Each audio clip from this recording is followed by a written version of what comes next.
बोलने से कोई लाभ नहीं है, सुनने से लाभ है। मैं इसलिए कहता हूँ, मैं ऐसा नहीं कि मैं यूं ही कह दे रहा हूँ, मैं बताता हूँ क्यों कहता हूँ। हम बोलते क्या हैं? जो हम जानते हैं। बोलते समय हम वही बोलते हैं जो हम जानते हैं, लेकिन सुनते समय वह भी सुनते हैं जो हम नहीं जानते हैं। तो सुनने में लाभ है ना, जो हम नहीं जानते हैं उसको भी जान जाते हैं, और बोलने में बस वही है जो हम जानते हैं। इसलिए सुनना बेहद महत्वपूर्ण होता है। मैं चाहता हूँ कि जब हमारे बीच हमारे सद्गुरु संत हों तो उनसे अधिक से अधिक विचार सुनो। बाकी तो बोलना तो हम लोग का धंधा है व्यवसाय बोलते हैं। ये विचारों का आदान प्रदान आवश्यक है। वादे वादे जायते, वादे वादे तत्वबोधा जायते। बातचीत करते करते तत्वबोध हो जाता है। कहत सुनत छूटे कलुष, कहते सुनते मन का कालुष्य छूटता है। और विचारों के आदान प्रदान, विचारों की मल्टीप्लाई होती है, बिल्कुल अलग है। जैसे आपके पास एक एप्पल हो, सेव हो, मेरे पास एक सेव हो, तो हम कहते हैं कि चलो बदल लेते हैं। तो आप अपना सेव मुझे दे दिए, मैं आपको दे दिया, क्या हुआ? बराबर हो गए। 1 रुपया आपके पास, 1 रुपया मेरे पास, और दोनों बदल लिए, दोनों के पास 1-1 रुपया रह गए। लेकिन आपके मन में एक अच्छे विचार हैं, मेरे मन में एक अच्छे विचार हैं, और दोनों एक दूसरे के विचार को दे दिए, तो क्या हुआ? तब बराबर नहीं रहे, फिर दोनों के पास 2-2 हो गए। सेव या रुपये बदलने पर दोनों के पास उतने ही रहे, लेकिन विचारों को जब दे दिए एक दूसरे को, तो विचारों की मल्टीप्लाई हो गई और डबल विचार, 2-2 विचार दोनों के पास हो गए। इतना अंतर होता है। इसलिए यह आवश्यक होता है कि हम एक दूसरे के विचारों को सुने। अब रही बात कहने की बात है, तो फिर कुछ कहूँ, थोड़ी सी बात। ध्यान की बात चल रही थी आज सुबह से, मन हुआ कि मैं भी कहूँ ध्यान क्या है। ध्यान हम लोग करते हैं, ध्यान कैसे करना चाहिए, कैसे बैठना चाहिए, ये सब एक सिस्टम होता है। मैं कल कहा था कि सब कुछ नियम से होता है, बिना नियम के नहीं होता है। तो ध्यान की शुरुआत जब हम करते हैं तो कहाँ से करते हैं? शरीर से ही तो करते हैं। तो पहले हम स्थूल को साधते हैं, फिर सूक्ष्म की ओर यात्रा। साधना का एक सूत्र है, स्थूलात् सूक्ष्म, स्थूल से सूक्ष्म की ओर यात्रा। हम अभी प्रारंभ किससे करते हैं? वही से, और उसी से जो हम कर सकते हैं। जो हम कर सकते हैं वहाँ से शुरुआत करें, और फिर वहाँ पहुँचना है जो अभी हम नहीं कर पा रहे हैं, उसे भी करने लग जाएंगे। तो क्या कर सकते हैं? हम पहले शरीर को साध सकते हैं। शरीर बड़ा स्थूल है, इसलिए शरीर को साधना आवश्यक है। शरीर ही शांत नहीं होगा तो मन की शांति को कैसे सोचेंगे हम? और शरीर को हम नियंत्रित कर सकते हैं, ये बड़ा स्थूल है, इसको हम संचालित करते हैं, जानते हैं कैसे बैठना है, कैसे करना है। तो उसके बैठने का एक ढंग होता है। ऐसे नहीं कि चाहे जैसे बैठ लिए, चाहे जैसे कर लिए, ऐसा नहीं होता है। आप एक सिस्टम से जब अपनाएंगे उस चीज को, वस्तुतः ध्यान, वैसे तो गुरुदेव जी की परिभाषा में कहूँ, ध्यान क्या है, उनकी एक पुस्तक है, ध्यान क्या है, पुस्तक का ही नाम है। उसमें उन्होंने लिखा है, कुछ न करना ध्यान है, कुछ न करना ध्यान है, कुछ न करना। इसका मतलब शरीर से कुछ नहीं करना, वाणी से कुछ नहीं बोलना, और मन से भी कुछ नहीं सोचना। मन से जो हम सोचते हैं ना, वो भी क्रिया है, उसके भी फल मिलते हैं, वो बीज है। जिस समय आप मन से भी कुछ नहीं सोचते, वही है कुछ न करने की दशा। मैं साहब लोगों से कहानी जो सुनी है बताऊं। ये जापान की एक संत का नाम था रिंझाई। बहुत बड़ा आश्रम, जैसे आश्रम है वैसे ही अपने इलाहाबाद का आश्रम है वैसे ही बहुत से संत रहते थे। वहाँ का राजा उस आश्रम को देखने गए तो स्वयं वहाँ के जो मुख्य संत थे रिंझाई, उन्होंने इस राजा को आश्रम दिखाने लगा और सब बताए कि देखो यहाँ संतों का निवास होता है, आज आने जाने वालों का निवास होता है।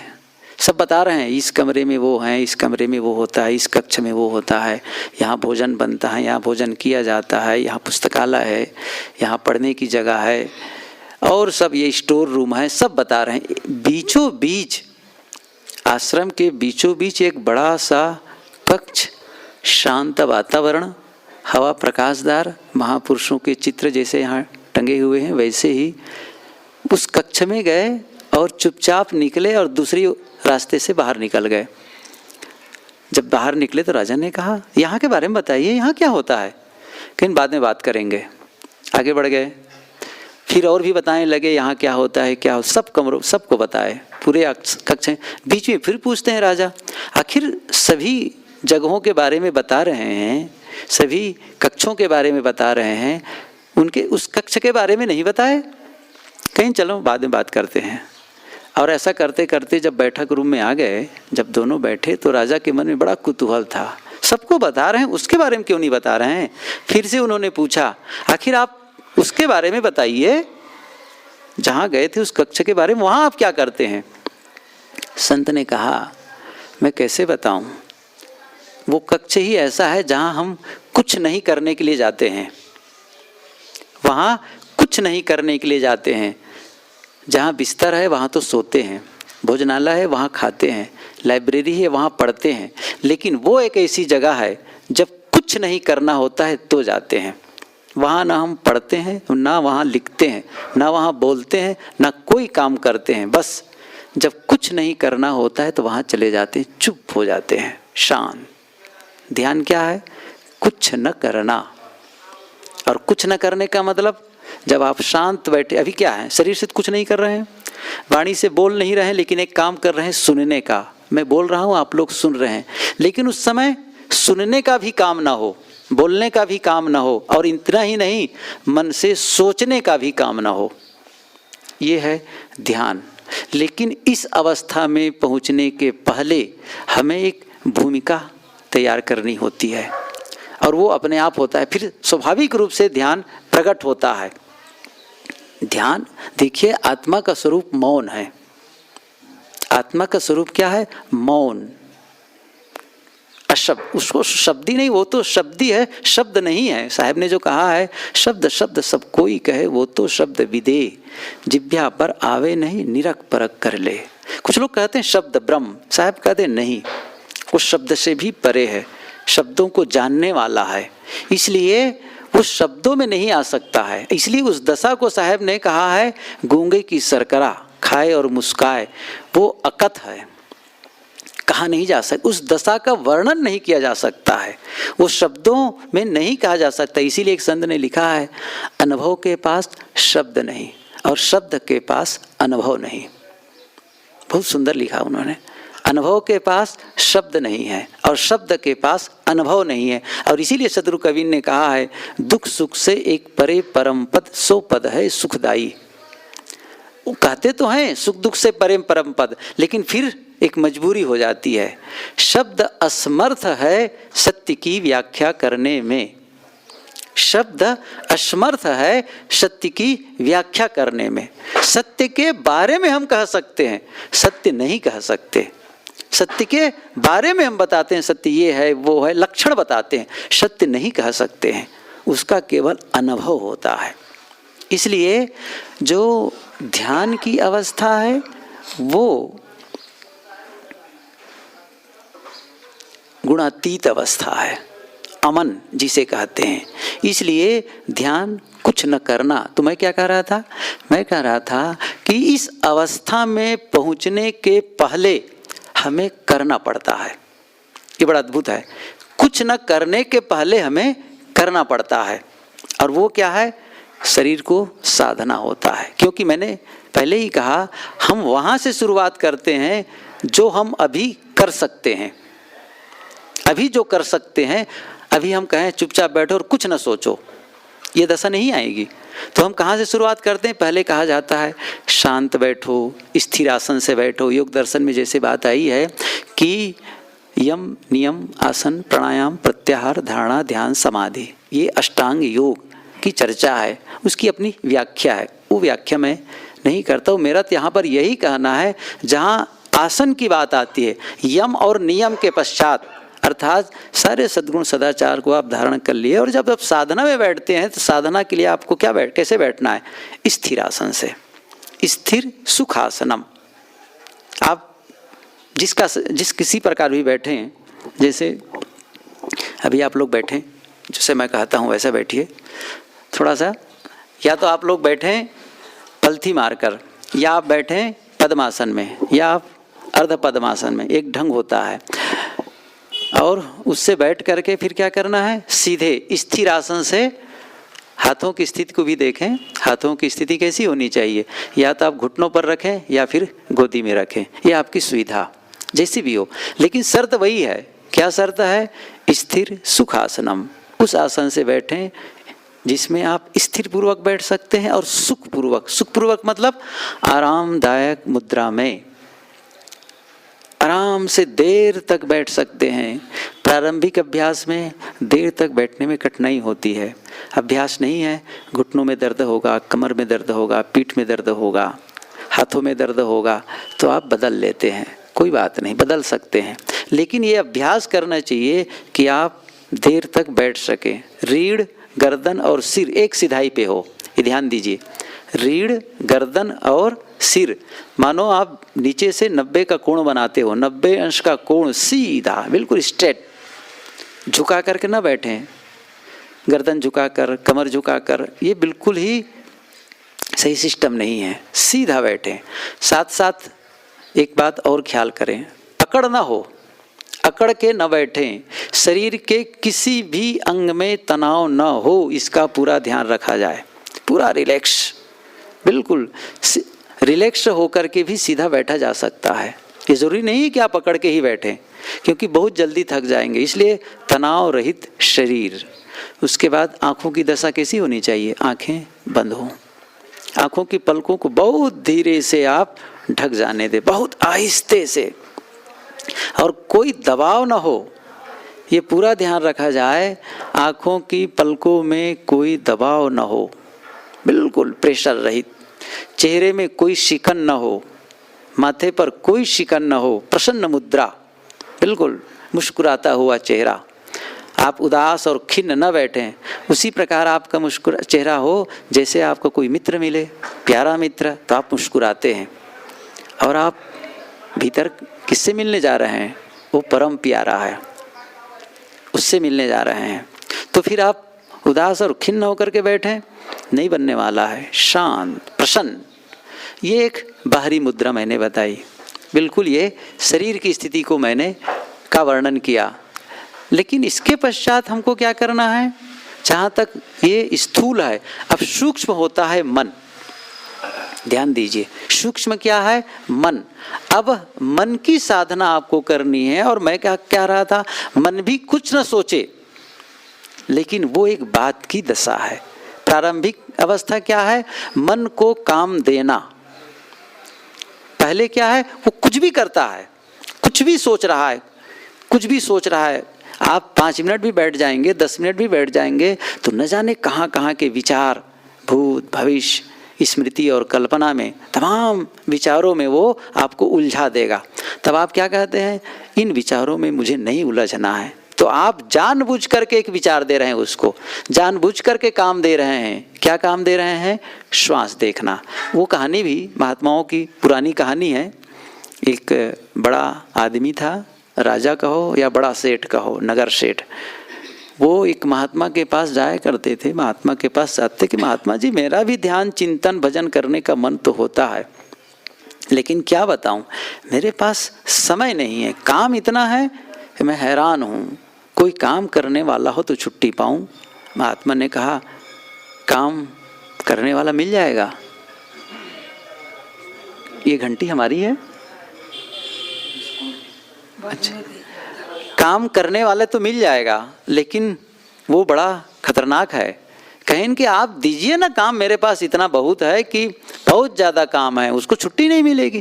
कहें देखो दे तो दूंगा, लेकिन वो काम जब नहीं मिलेगा तो तुम्हें खा जाएगा। उन्होंने कहा अरे आपको ऐसा कैसे लग रहा है कि काम नहीं मिलेगा उसको, आप बताइए वो कौन है। उन्होंने एक दे दिया, चमत्कारी है, तो वो कहते हैं एक शैतान दे दिया। वो शैतान कहा, ले गए उसको घर, चलो तुम्हें काम बताऊंगा। जब ले गया तो कहा काम बताओ नहीं तो खा जाऊंगा। अरे इतना, तो कहा जाओ पूरे शहर को साफ करके आओ, झाड़ू लगा के आओ। तो जिस शहर को साफ करने में कई लोगों को दिन भर लग जाते, और वो गया और कुछ घंटे में ही साफ करके आ गया। लगा तो ये बड़े आदमी को, भाई ये तो लगता है सचमुच बहुत काम करता है। फिर काम बताया, फिर काम बताया, फिर आकर कहा था काम बताए नहीं तो खा जाऊंगा। शाम होते होते तो परेशान हो गया, दौड़ कर गया महात्मा के पास, महात्मा जी वो सचमुच खतरनाक है वो शैतान, आप उससे मुझे निजात दिलाइए। उन्होंने कहा मैं पहले ही कहा था, लेकिन एक उपाय है। क्या? आप फिर से ये युक्ति है, युक्ति को आप काम में लीजिए। गए, जैसे आया शैतान, उन्होंने कहा एक काम करो, क्या है, एक बड़ी सी बल्ली काट लाओ, बांस काट लाओ।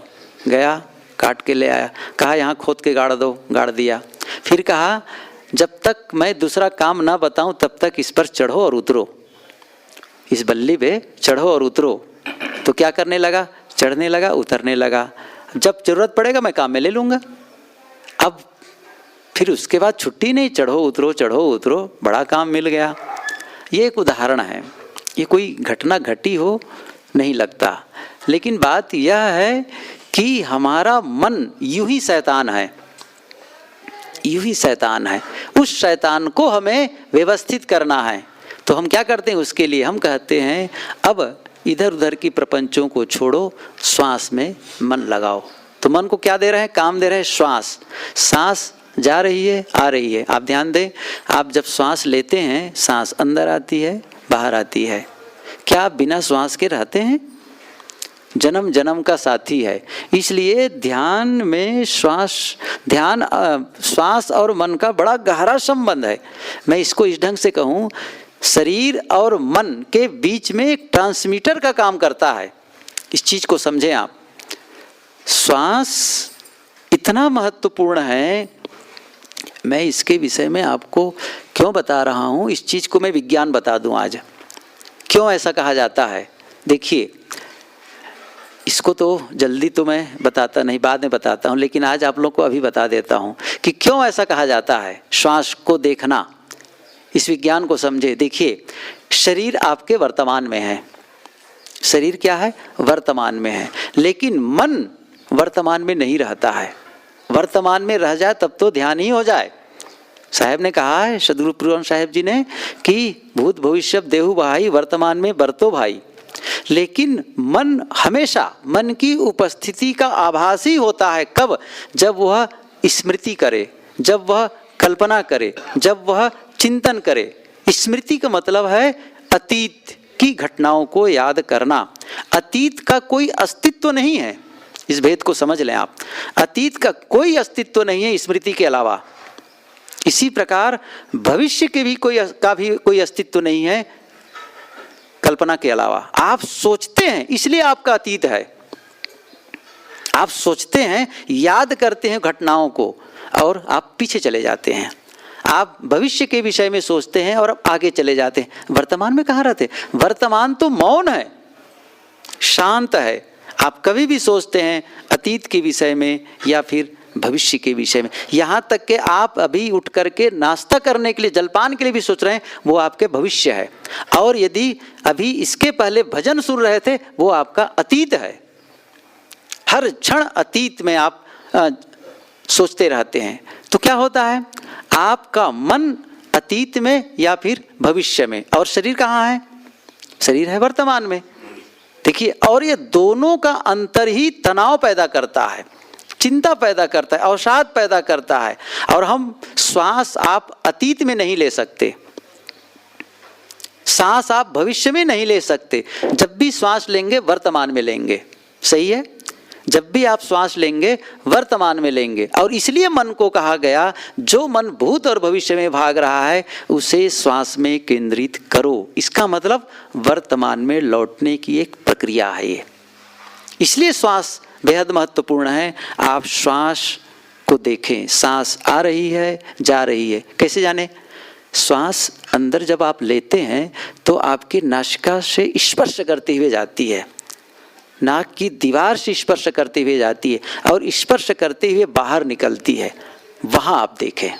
दूसरा एक ढंग है, आप अपने पेट पर ध्यान केंद्रित करिए, नाभिक कुछ क्षेत्र को देखिए। जब आप श्वास लेते हैं तो पेट थोड़ा सा फूल जाता है, जब आप श्वास छोड़ते हैं तो थोड़ा सा सिकुड़ जाता है, अंदर चला जाता है, वहाँ आप देखें। श्वास देखने का मतलब दो जगह है, एक तो आप नाक के छिद्रों पर ध्यान रखें कि जहाँ से श्वास स्पर्श करते हुए अंदर जा रही है बाहर आ रही है, उसका अनुभव करें। दूसरा है पेट फूल रहा है पचक रहा है, इसको ध्यान रखें। यह है श्वास देखने की प्रक्रिया।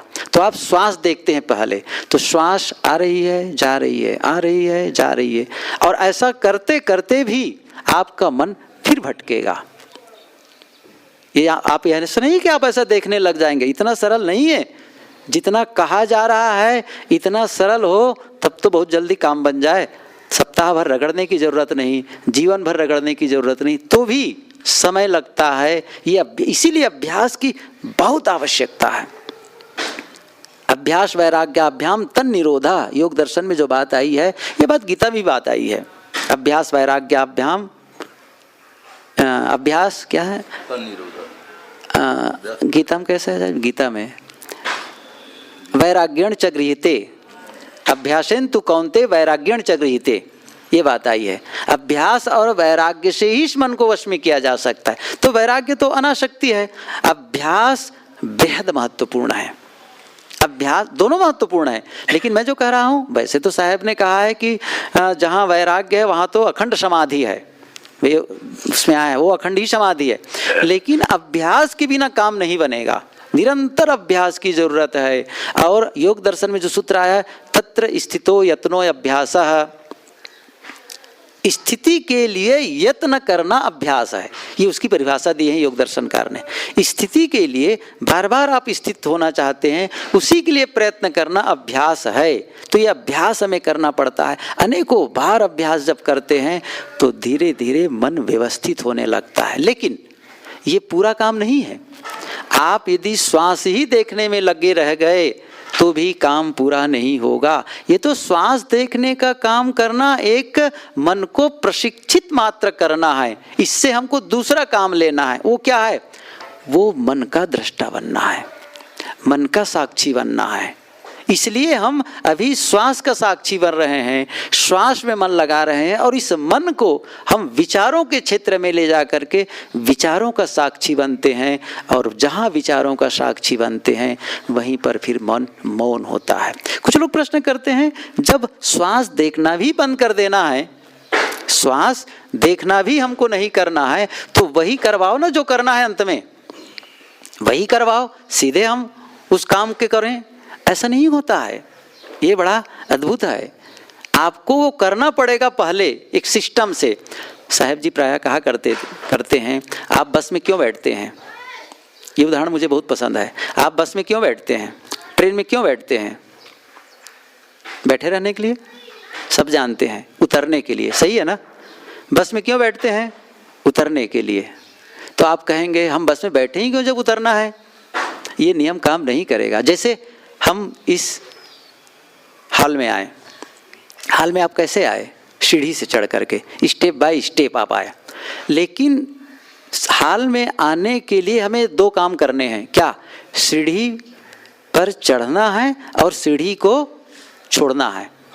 क्या आप वहाँ पर सीढ़ी पर खड़े रहेंगे तो हाल में आ जाएंगे? और बिना सीढ़ी चढ़े आप हाल में आ जाएंगे? नहीं। तो दो काम क्या है? सीढ़ी पर चढ़ना और सीढ़ी को छोड़ना। ऐसे ही श्वास का आधार लेना और अंत में श्वास को छोड़ देना। मन के क्षेत्र में हम नदी पार करने के लिए नाव पर सवार हो जाते हैं और अंत में नाव को छोड़ देते हैं। वो अवलंब है, वो आधार है, और इसी को कहते हैं क्रिया योग। एक शब्द आता है इसके लिए योग दर्शन में, क्रिया क्रिया योग, वह क्रिया जो योग में सहायक हो। ये सब चाहे साकार योग हो, नाद योग हो, बिंदु योग हो, जितने भी और भी क्रिया योग के रूप हैं वो बहुत से हैं, जिसकी जैसी क्षमता हो वो करें। लेकिन मैं श्वास को बेहद महत्वपूर्ण मानता हूँ, स्वयं भी सांस के बारे में विचार करता हूँ, साधना करता हूँ। और अंत में साक्षी की साधना, ये बहुत जरूरी है। ये इतना ही पूरा नहीं होगा, जिस समय आपका मन पूरा अमन हो जाए, जिसको उन्मुनि दशा कहते, निरालंब जो होए, साहब ने कहा है ना, वो है ध्यान। इसलिए ध्यान एक सिस्टम होता है। ध्यान क्या है, अब फिर से उस परिभाषा को देखें, समय भी पूरा हुआ, उस परिभाषा को फिर से आए। क्या कहा, ध्यान क्या है, कुछ न करना ध्यान है। किससे कुछ न करना, शरीर से कुछ न करना, वाणी से कुछ न करना, और मन से भी कुछ न करना। जब मन मौन हो जाए, और आत्मा का स्वभाव मौन है, लेकिन इतने मात्र से काम नहीं बनेगा, आपका मन भी मौन हो। कल ही मैंने कहा था, आत्मा शुद्ध हो, इससे काम होने वाला नहीं है। आत्मा मुक्त रूप है, इससे काम बनने वाला नहीं है। आपका मन मुक्त हो, आपका मन शुद्ध हो, चित्त शुद्ध होता है, तब कैवल्य होता है। सत्व पुरुषयो शुद्धि साम्ये कैवल्यम।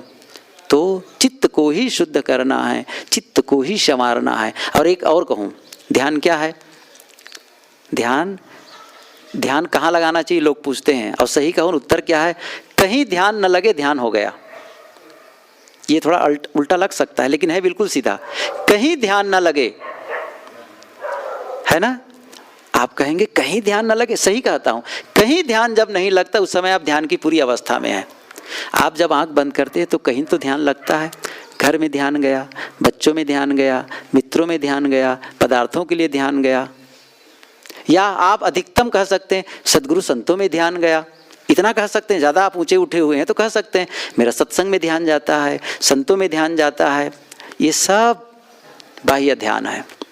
ये सब क्या है, ऊपर ऊपर के हैं, जिसको साहब ने कहा है असहज समाधि, असहज ध्यान। सहज ध्यान नहीं है, उस समय आप कुछ भी याद नहीं करते, ये एक दशा है। तो कहीं ध्यान जब नहीं लगा, तब आपका ध्यान पूरा हो गया। इसलिए ध्यानम निर्विषयम मना, ये जो बात कही गई है, योगश्चित्त वृत्ति निरोधा, तब क्या होता है, तदा दृष्टु स्वरूपे अवस्थानम, तब दृष्टा की अपने रूप में स्थिति होती है, अपने आप में स्थिति होती है। इसीलिए साहब ने कहा है, न भूत सोचो न भविष्य सोचो, बीत गया सो मुर्दा है, आने वाला सपना है, जिसमें हम बंधन काटे, वर्तमान समय अपना है। वर्तमान में लौट आना, अपने आप में लौट आना, अपने आप में स्थित होना, ये ध्यान की पराकाष्ठा है। हम सबको ध्यानाभ्यासी होना ही चाहिए। ध्यान मुक्ति का द्वार है। इस दरवाजे में प्रवेश किए बिना आप प्रवेश नहीं पा सकते मोक्ष के दरवाजे में। लोग ध्यान के बारे में जो दूसरे ढंग से चिंतन करते हैं, ध्यान का मतलब है सावधानी, वो ठीक है, उनका कहना बिल्कुल सही है, लेकिन ध्यान का अर्थ केवल सावधानी नहीं है, वो व्यवहार काल की बात है। व्यवहार काल में सावधानी बहुत जरूरी है, जागरूकता है। गुरुदेव जी भी कहा करते, ध्यान का फल क्या है, मन का विवेक में ढल जाना। निर्विचार जो बात है वो साधना काल की बात है, अभ्यास काल की बात है, लेकिन निर्विकार अवस्था ये व्यवहार काल की है। दोनों की आवश्यकता है। ये नहीं है कि आप व्यवहार काल में ही ठीक ठाक रहें। मन के दांव पेच को एकांत में बैठ करके जब तक आप निरख परख नहीं करेंगे, तब तक आप उससे पार पा ही नहीं सकते। जो आदमी आत्मनिरीक्षण नहीं करता है, वह निर्दोषता की जिंदगी नहीं जी सकता है। इसलिए ऑब्जर्वेशन बेहद जरूरी है, मन के बारे में समझना, और वो होगा आप जब अकेले में जाएंगे, भीतर जाएंगे, तभी आप उसको समझ सकते हैं। व्यवहार में उलझे रह करके आप मन के बारे में नहीं समझ सकते। इसलिए आपको अभी सुन रहे थे, अंतर्बाह्य एकांत, बाहर से भी एकांत हो, भीतर से भी एकांत हो। हर समय भीड़ में उलझे कहाँ आपका समय है भीतर झांक कर देख सके। बहुत ज़रूरी है अकेले में बैठ करके अपने मन की दशा को देखें, मन कहाँ जा रहा है, मन के चिंतन का केंद्रीय बिंदु क्या है, किस पर सोच रहा है। धन के विषय में सोच रहा है, काम के विषय में सोच रहा है, यश के विषय में सोच रहा है, यही हम करते हैं। उससे हटाना है सत्यम शिवम सुंदरम में लगाना है। वो सत्य के विषय में सोचे, शिव के विषय में सोचे, सुंदरता के विषय में सोचे। जब तक ये हम दिशा नहीं देंगे मन अपने आप होने वाली, नैसर्गिक नहीं है, ये ध्यान दीजिए।